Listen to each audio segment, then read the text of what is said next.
What's going on, everybody? Welcome back to the Cleveland Policy YouTube channel. Today, it's me and Justin. And you might be wondering, Browns? More Browns? No Browns today. We're going to get it out of the way. We're going to get it over with quickly. We are going to be talking about your Cleveland Cavaliers in today's episode. Mostly, we're going to be looking back at some of the comments that we received all the way back when we were actually on Justin's channel about the Isaac Okoro draft pick. We're going to be talking about some other things, but first, Justin, how's it going? I'm good. Knew this was coming. Had a buddy come over today and actually talk to him. A good friend of ours, Adam Issa, talked a little bit about what to expect with this upcoming podcast episode or video. And so, a big believer in one of the players that we might be talking about today. So I'll try to do my best to portray what he was conveying to me. So, but I'm ready. I'm ready for this. So okay, good. You're ready. I know you're prepared. I know that I like to take, kind of charge with the Cavs just because I have some very stark feelings toward them. But just to recap, season was over yesterday. 22-50 for the boys, 1-9 in their last 10. So kind of mailing it in there. Going to be the fourth straight year we have a lottery pick. So maybe another draft pick for Kobe Altman, maybe not. That's actually where I want to start off first. Do you think Kobe Altman is going to make the next draft pick? Yes or no? I mean, it's probable because I just don't see what else they're going to do if, they fire him. Great, but I haven't seen any rumors of the such. I follow Bleacher Report and I follow a lot of the Cavs media guys on Twitter. Haven't seen any inkling since the season ended and all that with the Nets game being over yesterday. Haven't really seen any rumors about a potential firing and moving on from Kobe Altman. So I'm going to say yes, to my dismay of the situation. So we'll see. We'll see where the ping pong balls land and hope for, top three. Yeah, definitely hope for top three. I saw that we have about like 11.5%, 12% chance of getting the first overall pick or something of that nature. So, I mean, the odds are good. Once again, I don't think you should be making the pick personally, but we are going to move over to nice little screen slideshow presentation I've put together because, I'm working off an old MacBook here. We have the iMac coming in the mail. So that's going to be here at the end of June. The whole channel is going to glow up. So stay tuned for that. So the title of this video was Cavaliers fans react to Cavs drafting Isaac Okoro number 5 in 2020 NBA draft. This was me, Justin, and our friend Ricky. So I have the comments from this video and we're going to react. Should we preference what our reactions? Yes. We won't actually show the video. If you want to go look at it, it's on my channel. But the preference, I'll link the video because I do come off as a kind of a tool. I will give people that, but I was just in a very bad mood, and we all kind of come off a little like we come off weird. But explain. We're not. I think we all had someone in mind. We wanted Obi Toppin in the moment. Obi Toppin was there at 5 and the Cavs drafted Isaac Okoro. And I don't think any of us were very happy that we passed on Obi. I think that's what the reaction initially was. And then we got into talking about it and just weren't happy with it in general. And people were not happy that we were not happy. And they let us know. Absolutely. And I'm going to get this out of the way because us wanting Obi Toppin was probably the only thing that we were wrong about. Because Obi Toppin did not have a great rookie campaign. I will give the Cavs fans of the comments that he was not that much more impressive than Okoro. He might have been less impressive, honestly. But New York's good team, they seemingly didn't need him, which is weird. But true. All right. So most of it's toward me, but we're gonna get going. All right. So Colin S. This is 5 months ago. This is a quick season. This is Colin Saxon's burner account. Oh my God, Colin S. with 1 L, slick. Top left maybe watches 5 games a year. That was me. I was in the top left. It was me in the top left. You were in the top right, and Ricky was on the bottom. Top right looks like he was just dead set on Obi and didn't watch a lot of college ball to see Okoro's upside. Okay.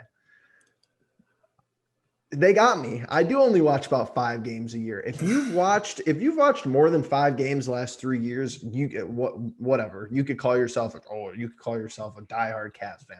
This roster has been awful to watch. Do you have anything to defend yourself? I could help defend you because if you watch SEC basketball, that's what I was just about to say. I mean, like, so you're telling me that you went and didn't just watch highlight tapes of Isaac Okoro and were saying, "Oh, like this dude's gonna be fucking phenomenal," and his upside is so great. Now, did we see him score a couple games where he got up in the 20s and the 30s? Yes, we saw it like twice to three times, I think, this entire year. But he had two double doubles all year. Two Yeah. double doubles. That's it. But coming out, the whole thing about Isaac Okoro was not that he was a great offensive player. It was quite the opposite, actually. It was just the fact that he was a great defensive player and that he would be guarding the top players and locking them down. I don't know that he locked anyone down se. But to be fair, yes, I was dead set on Obi. So I think we were dead set on Obi, and now I don't usually host, so I got a little bit ahead of myself. But Isaac Okoro's 2021 stats, not 2020, 2021, 9.6 points a game, 3.1 rebounds, and 1.9 assists. And what were his defensive stats? So his defensive stats were not very good. We're going to get into his defensive stats compared to Colin Saxon and Darius Garland in their rookie years. Closer to the end of the video, stick around. The end of the video is probably going to be the most interesting because, spoiler alert, Isaac Okoro in his rookie year was better than Colin Sexton and Darius Garland based on the metrics I'm going to show. People aren't going to believe that, but it's okay because everyone's a Colin Sexton lover. Yep. Next, Martin Wine, I'm going to call him Rip, question mark. One of us said Rip when we saw that we drafted Okoro. You shouldn't be allowed to talk basketball. I think Rip is something I would say. I'm pretty sure Rip is something I would have said in that moment. I'm gonna be honest with you. This guy is Ja Morant fan, clearly, and Ja Morant is because Ja Morant is someone that I like, but Ja Morant is slowly creeping into toward the overrated category for me too. He had very similar numbers to Darius Garland this year. Got to go look at him. That's rough. I mean, shouldn't be allowed to talk basketball. I mean, I'm pretty sure there's less educated people that are talking basketball. Right. Mainly the people who are, making these comments, but I'm not going to go too far in on that. So it's a free country. We're going to keep talking basketball. Honestly, I wish we could talk more basketball. I wish the Cavs were good. I do. It's not like I'm a Cavs hater. We're Indians, Cavs, and Browns fans. But really, it's the best part of the last 6 months has been covering the Browns. And if you disagree, that's weird. There's something wrong with you. My only thing with going back to that last player, and this one kind of goes with it with King B Gaming, with the dude Sexton is our best player. If you compare watching Cavs basketball now with Colin Sexton compared to watching Cavs basketball with Kyrie Irving, are we winning a lot of games? No, but Kyrie Irving was consistently in the All-Star game and was an entertaining player with a lot of upside that clearly is still, viable today and still going on. One of the best, if not the best ball handler of all time. So it's just a very different, a product to watch with the Cavs with Colin Sexton as your leading man. Oh, absolutely. And there's even some comments. I think there was a reply that I didn't bring in here, but I responded to someone and I said, does Colin Sexton excite you like Kyrie Irving did? And they were like, oh, that's not fair. But everybody wants to say he's the best point guard we've had since forever. Yeah. I mean, King B Gaming, Fortnite Lord looks like. Dude, Sexton is our best player. Now, when this comment was made, we did not have Jared Allen. We had Andre Drummond. So the Cavs community, as mostly delusional as they are, because a lot of you guys are delusional. I'm not even here to roast, but there's a lot of delusion out there. When Drummond was on the roster, people would say, "Oh, Sexton's our best player."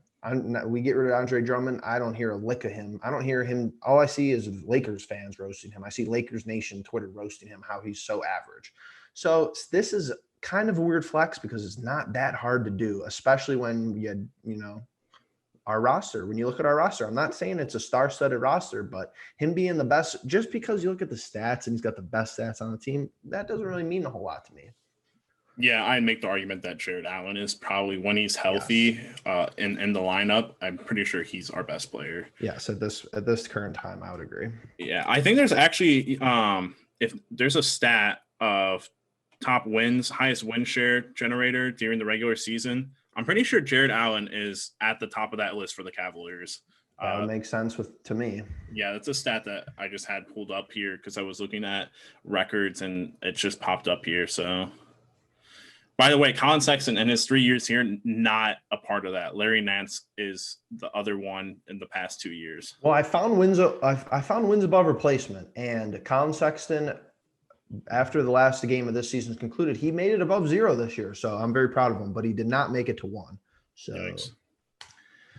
Okay, so it's kind of hard fitting screenshots in here, but Garrett K. Okoro was the right pick. Obi is so one-sided, it's not even funny. I agree with that after the season.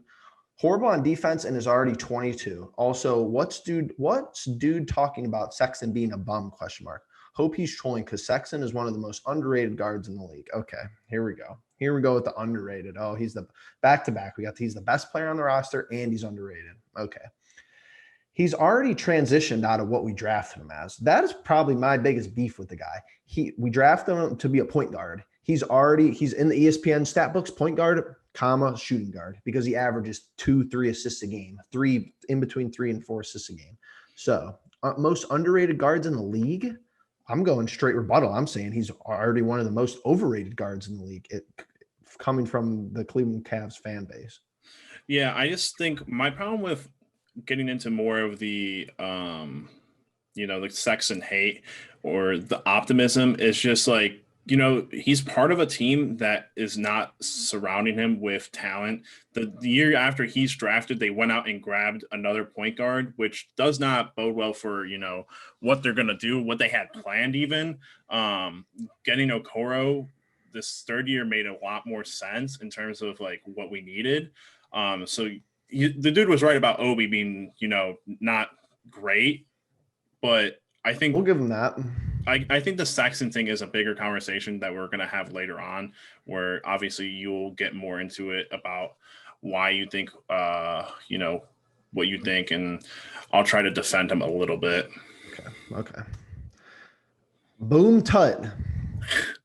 This pick was a great pick, and Jaylen Brown wasn't a good shooter in college. Him and Okoro both had the same 3-point percentage in college, and I hope Okoro improved his 3-point shooting.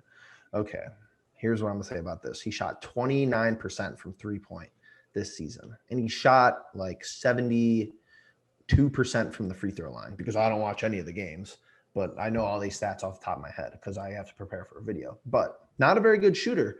All of his college highlights were him driving to the rim, and his defense was not as good as advertised. Yeah, my problem is with the whole defense not being as good as advertised. People kept saying that he guarded the best players. It doesn't matter if he guards the best players and still gets hooped on. It's just the eye test. It's just the eye test at that point. I agree. I think I could just compare to, I know he was the 5th pick, and I know that the first, couple picks are supposed to be better, but the comparison from him to LaMelo Ball, and obviously LaMelo Ball is your lottery and your number 1 overall guy, but completely different playing field. Anthony Edwards as well. Anthony Edwards, yes. Anthony Edwards, you could say that maybe he didn't make his team that much better because they're bottom of the barrel too. But I mean, come on, we'll get to being bottom of the barrel and how they're doing in the playoffs this year. Damian Gutierrez, I think this is the last one. There might be one more, but I think this is Danny. These ain't Cavs fans, LMAO. 5 months. This had like 7 likes. Yeah. To be honest with you, I still think I have my way oversized Kyrie Irving jersey that is signed by Kyrie Irving from his first year, along with a couple of the the city jerseys of Kyrie Irving. Obviously, keep saying big Kyrie Irving fan. Also had some Dion Waiters merchandise as well. Okay.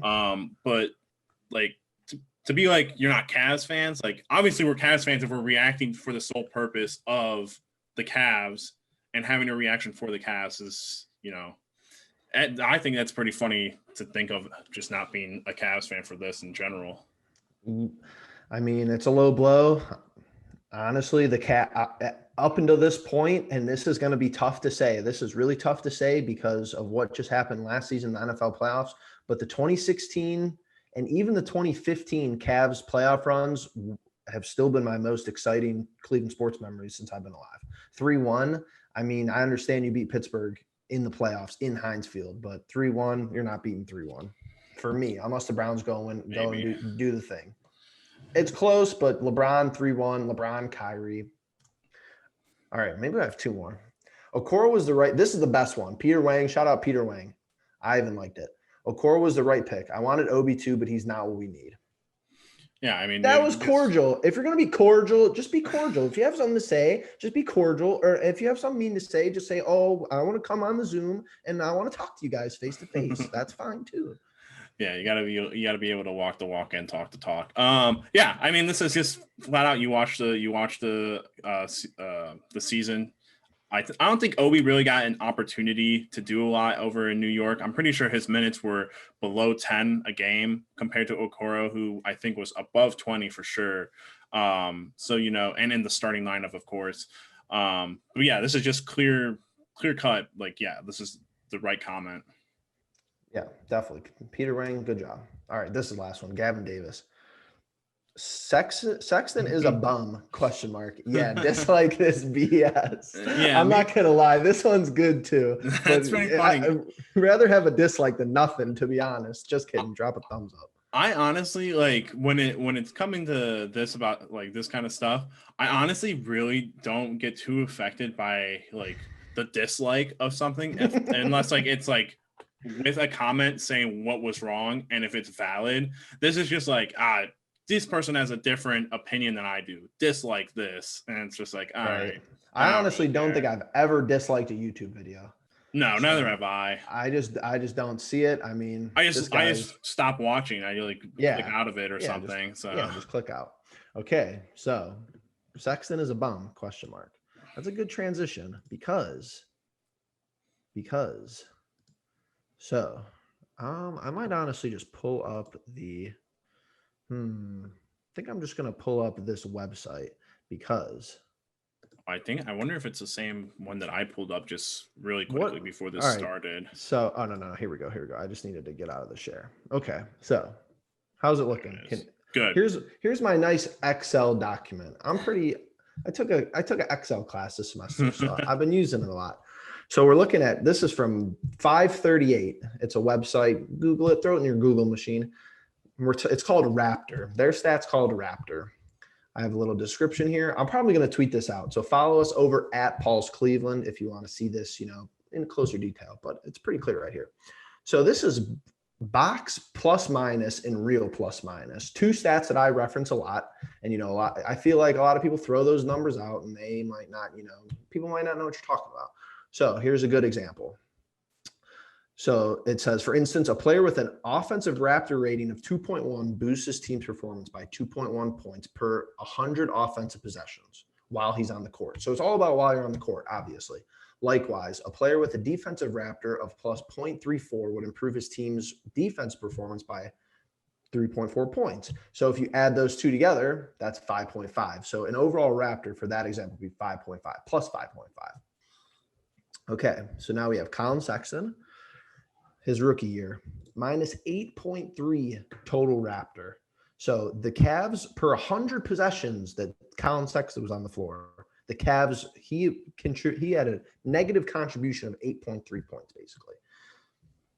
And a WAR, wins over replacement. I'm not sure how relevant that is in basketball, but very bad. Here's the thing. He actually got a lot better. If you look at this stat, he actually got a lot better in his second year. His offensive Raptor takes a huge jump. He's actually contributing positively per 100 possessions on the offensive side of the ball. His total Raptor is still bad, and his WAR is way better. His wins above replacement, he was negligible basically for all the games he played as in his sophomore season. We actually could have probably maybe won more games if he didn't play at all when he was a rookie, according to this stat. Year 3. His offensive Raptor rating goes down. He had a better year 2 offensive Raptor rating than he did in his year 3. So when I say he's a bum, that's probably harsh because he's not a bum, but he's just not. I just don't know how to put it. He's not the guy. I don't want to build a franchise around him. So this is where like I have like the complete turn off because at this point, like, and so I'm talking with Adam about this. The man scored, what was it, 24 points this season? He averaged 24 points. I don't understand how you could say like you take him off the court with this stat and it's a positive impact because who's going to score those 24 points? You know, who's going to go up and score those 24 points? I'm glad that you brought this up because it's a little bit of nature of the beast of how the Cavs are situated within the standings.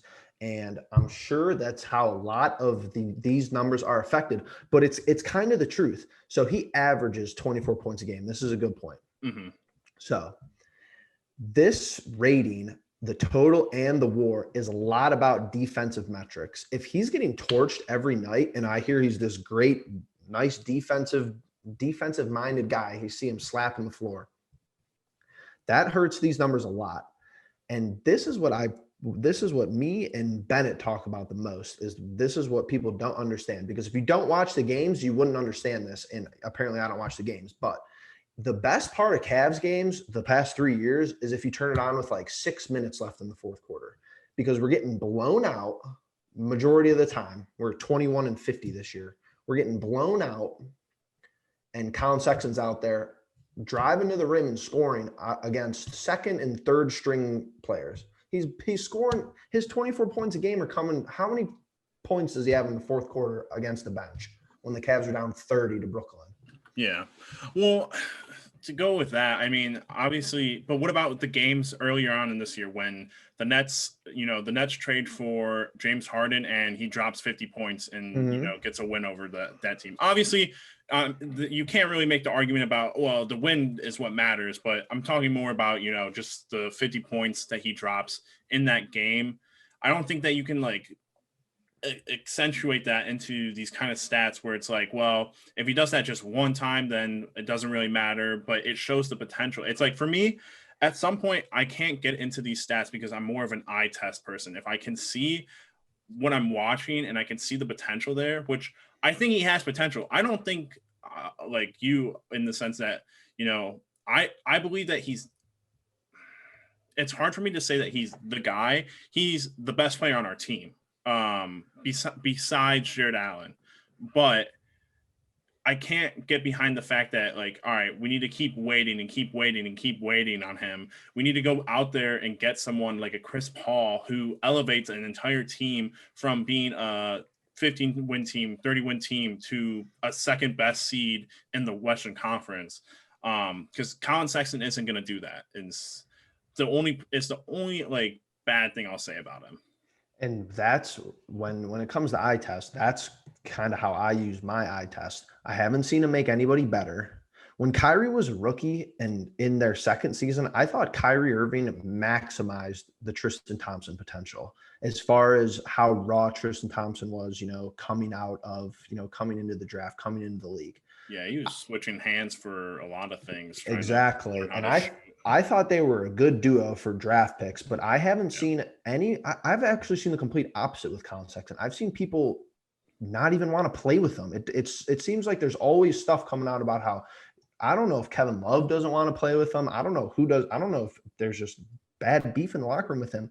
But the biggest thing for me is go and look at what other people say about Colin Sexton around the league, because it's either nothing, which is not good, or it's slander. I think there's good clips of Jimmy Butler messing with him earlier in the year. I don't think he has a lot of respect around the league, and I honestly think that's a lot of how he plays. Should he have got thrown out last night? He got a flagrant 2 last night for driving to the hole and he elbowed Katie in the face. Should he got thrown out for that? Probably not. But that's like, when I think of Colin Sexton, that's exactly what I think of. I think he has no potential to make his own shot, so he's just going to put his head down and Kevin Durant's 7 foot and he just elbows him in the face on accident. Going bull. Yeah. My thing, the only person I've ever who's highly respectable and everything in the basketball community and in the NBA is Dwayne Wade is the only person I've ever seen stick up for Colin Sexton. But that's only one person, like you're saying. And then we have these rumors where, there's rumors coming out on Twitter that, opponents, other players are, making fun of other Cavs players saying, oh, like, you're not going to get the ball in this possession, blah, blah, Mm-hmm. blah. And then the worst part about those rumors is that if you follow any of the guys, like any of the guys that cover the Cavs, I don't want to like name call them out, but you know, there's a good majority of them. There's at least 3 of them who like, they come on the next day and they're like, I don't know if these rumors are true, but from what I believe, it's not. It's like, well, when you can't confirm something like that and be like, yeah, that's just not true, like come out and flat out be like, yeah, that's just not true. It does speak a little bit to his character and a little bit to how he plays. And the problem is, we're going to be drafting in the top 5 again, probably. We've had pick number 5 3 times in a row. Yeah. Because the draft is brutal too. Yeah, the way the draft work is beyond dumb, but we wouldn't if it worked the NFL way, we'd still have the number 5 pick this year when we should have had probably 2 or 3 the past 2 years, whatever. True. I regress. The problem is you're not gonna, and you look at the Minnesota Timberwolves, who are exactly like us. They've had lottery pick after lottery pick, and they've gone absolutely nowhere. You need to be able to go out, and this is my point, because you know the MVP talks are gonna start happening now with Steph Curry and I believe Chris Paul. I think who should be the MVP of the league, because he essentially took a team who, you know, was an 8th seed play-in team last year to the 2nd best team in the Western Conference. You need to be able to go out there and get guys and get rid of people like Kevin Love, who if we want to like go in on someone, I'll go in on someone. I'll go in on Kevin Love. I'm going on everybody. I think the whole organization needs. Yeah. I think Kevin Love should get out of here. What he did earlier this season was very just childish, and he's supposed to be the quote unquote leader of the team. This dude came to Cleveland, you know, rode the coattails of Kyrie and LeBron. And since LeBron's left, has been sitting, making millions of dollars, just sitting, doing nothing. And then when he comes in, you know, he says, I think I could change this team, or when I play, you know, I played at such a level that, you know, it brings the team up. We haven't seen that. We legit just have not seen that. And he's getting paid an absurd amount of money to do nothing, when I'd rather go out and, you know, find one person. And I know it's going to be hard because it didn't happen when Kyrie was here by himself. It only happened when LeBron was here. And even then, it was just LeBron and Kyrie who were already situated here. You know, you got to go find that one veteran who can actually, like a Jimmy Butler, who can raise the team's actual competitiveness and not just rely on getting lottery picks. I just encourage Cavs fans everywhere. I just encourage, just stop looking at the stats. Stop just looking at his slash line, his 24 points a game. 20 teams make the playoffs with this play-in system. We are, once again, a bottom 5 team in the league, let alone a bottom 10. Is Colin Saxon awful? No, he's not awful. But I just think that you should, if you're a fan, just don't blindly follow the guy because he might have, you might like his demeanor or whatever. You might like his image, how he looks. How many times has this organization structured how it is now? How many times have they told you something as a fan base and it just has been a complete lie? Because I could think of like 5 things off the top of my head, because I heard John Beilein was going to come in and be a great coach. And I heard Kobe Altman, he was going to be fine without LeBron. And then, Andre Drummond was a great move, and extending Kevin Love was one of the better things for the city. And then, there's reports that come out that the interior of the organization said, make sure Colin Sexton's the guy, push Colin Sexton being the guy, even if you don't even rate him highly, scouting as a prospect, but just keep uplifting him after your first year. Is he smoke and mirrors? I lean he's smoke and mirrors. Justin, anything else? Nothing. I got nothing. I want this team, Jeff's the baseball guy here, and obviously I was trying to get into a lot more of the baseball. The Cavs or the Indians are good. But with a lot of the moves that they make consistently, they just kind of like lose the star power and lose like the interest and everything. I want the Cavs to be good because they're entertaining. Yep. Basketball is very entertaining, right behind football in my eyes. It's a lot easier to watch and it's a lot more fun to watch and get into. But it's not been that since Kyrie and LeBron have left. And trying to give them the time, it's just at this point, Tough. older fans, I'm sure older fans are sick of it for sure. And we're young, we're 21 and 22 and all that, and we have time to give. We gave all the time to the Browns, and now it just seems like we sacrificed the Cavs for the Browns, which in my eyes I'm fine with, but I would also just like for everyone to be good at the same time. So that's all I got. And as far as the sports, because I think that's a great point, but you have to look at basketball different. Just the way the NBA is constructed, you have to look at it through a different lens. If Jose Ramirez hits 50 home runs, he's going to be a top player in the league. The Indians are going to be really good if Jose Ramirez hits 50 home runs. All things considered. If Baker Mayfield throws 40 touchdown passes, the Browns are going to be in the playoffs and Baker Mayfield is going to be in the MVP race. If Colin Saxon averages 24 points a game, the Cavs are back in the lottery. So that might be harsh. That might be a lot, but I think it's a lot to think about. If you got something to say, drop it in the comments. Maybe we'll react to your comment in a later video. But we're going to start doing a lot more reaction videos, I think. Justin, I appreciate you letting me take the reins for this one. Absolutely. But we're going to be back for more content this week. Make sure you drop a like, make sure you drop a subscribe, and we'll see you in the next one. Peace.